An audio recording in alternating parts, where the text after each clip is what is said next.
Napatawad na raw ni DSWD Secretary Judith Taguiwalo si Senator Tito Soto matapos ang kontrobersyal na pahayag ng senador tungkol sa kanyang pagiging single parent.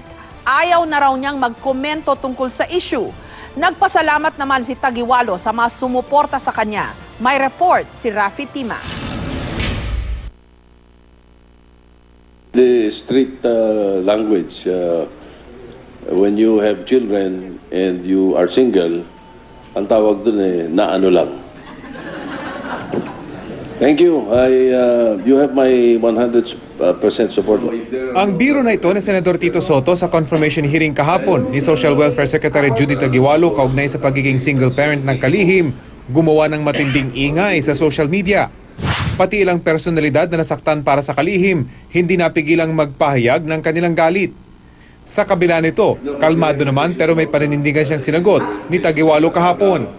Senator Soto, I teach women's studies, so we respect all kinds of families, and that includes solo parents. I graduated from UP in 1970. I did organizing work from 1972 up to the 1986. He has been alive underground or in prison.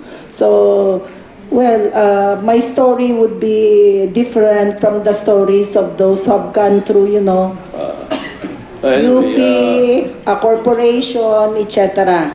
Pagkatapos ng pagdinig, agad namang humingi ng tawad si Soto. Sabi ko, in the street language. Di ba? Yun ang biruan sa kalsada eh. Oo, kung minasama nila, I'm sorry. I apologize. Bagay na tinanggap naman ni Taguiwalo.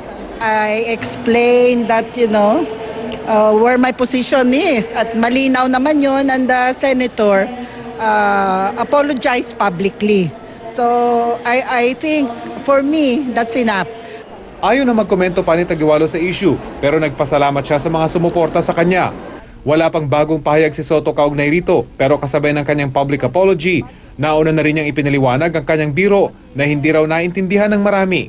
At the very start, that was what I already said. My opening statement was just to lighten up. I said the